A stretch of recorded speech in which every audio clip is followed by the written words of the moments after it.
It brings me no pleasure to do this next report. It brings me no pleasure at all. I've been seeing some things circulating, and at first I didn't know how true it was. I thought it was massive trolling. But I mean, it appears it's accurate. As it stands right now, Disney and Sony are not working together to produce more Spider-Man films. I saw this, and I hesitated to speak on it until I had some more information. And at first I was like, damn it, Sony, what are you doing? What are you doing? But Sony released an official statement to clarify what's going on. Sony had said, I'm just going to summarize this. Sony said that themselves and Disney reached an impasse on its Spider-Man partnership, calling many of the stories mischaracterized. And they put much of the blame on Marvel Studios president Kevin Feige's workload. They said they were disappointed by Disney's decision to no longer have Feige as a lead producer on Sony's Spider-Man films, claiming it's because Feige, he increased his workload following Disney's acquisition of Fox, which makes sense. He's got a lot of shit on his plate now. Disney has not commented on these claims, but Sony also said, you know, they hope the situation might change in the future. But that's not all. It's not just Feige's workload that is the issue. It also comes down to money. It always comes down to money. So sources said that Sony, led by Tom Rothman, came back with configurations about how much money Disney was going to make off of this Spider-Man partnership. Originally, the original agreement was 5%. And I believe they, you know, got the revenue off of the toys and merchandise and stuff. Now Disney's saying they want an even split. 50-50. So that's a lot. That's a lot. Like, I can't even be mad at Sony. I want to be.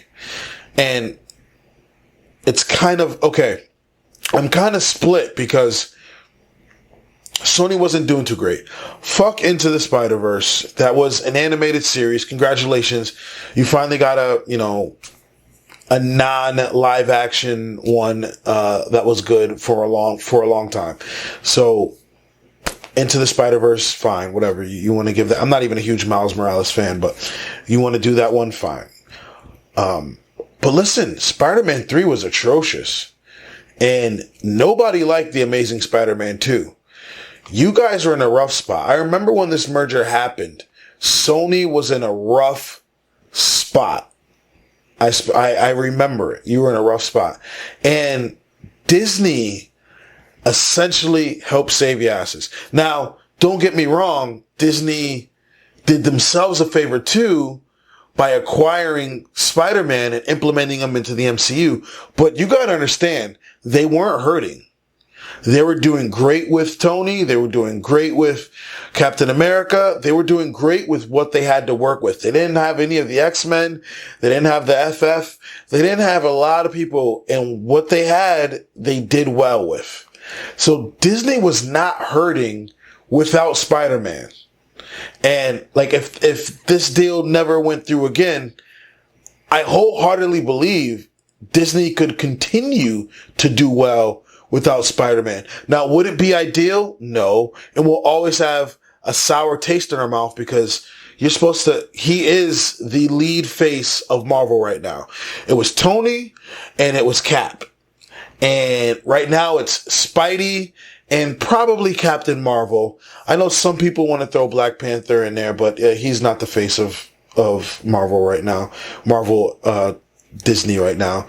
Right now it is Spider-Man, Tom Holland, and Captain Marvel. They are probably going to be the next two people to carry it on their backs until they pass it off to the next generation and so forth. And not having them in the films anymore will be a major upset, especially with the legacy that Tony left on Pete's shoulders to continue on with. And let me be clear, Venom looked great. It was a trash movie. Like, if anybody's saying Venom was a good movie, you're a goddamn lie. It was a trash movie. Sony's got, some other Spider-Verse, Spider Universe kind of movies on the horizon. I mean, look, I'm a Morbius fan. Do I think they're going to do great with it? No. But one of the deals they had in their partnership was MCU characters can go into Sony films, and some Sony Spider-Man universe characters can go in the MCU films. That would have been dope. You guys had something good on your hands, and money fucked it up. It's the money. 'Cause even if Feige is busy doing other things, I still think the films could have been handled with care, and Marvel Disney still could have produced excellent Spider-Man films. And let me just be clear, for anybody saying that, this new Spider-Man in MCU is trash, you're a goddamn lie. You're not going to sit here and tell me that Andrew Garfield's Spidey was better. It wasn't. I'm not saying I didn't enjoy those movies. They were straight, but they weren't. And obviously I liked Tobey, but Spider-Man 3 was complete trash. That was a bad movie. Spider-Man 2 was really good. Spider-Man 1 was like, oh, okay, I could fuck with this. Spider-Man 2 was amazing, no pun intended, and Spider-Man 3 was trash. Tom Holland is it. He is Peter Parker right now. So, it's not up for debate. That's just, is what it is. If you got a problem with the Tom Holland Spider-Man, I don't know what the fuck is wrong with you. But this is not good news. And I hope things change. I honestly do. I'm very picky with Spider. Look, I'm a huge comic book fan. I do have, I'll put it in the link above, the card above, a video on MCU and the next upcoming projects they have going out for Phase 4. But huge Spidey fan, and this is a huge blow. I'm very disappointed. And look, I'll be following, this story closely as it unfolds. Hopefully things change, and I'll keep you guys updated with it as well. Stan would not be happy right now. May he rest in peace. If you like what you see, if you like what you hear, please like, comment, and subscribe. If you don't, let me know in the comments why. And don't be running up in my comments talking about Toby's better. I'll fight you. Hopefully I'll be talking to you guys soon. Peace.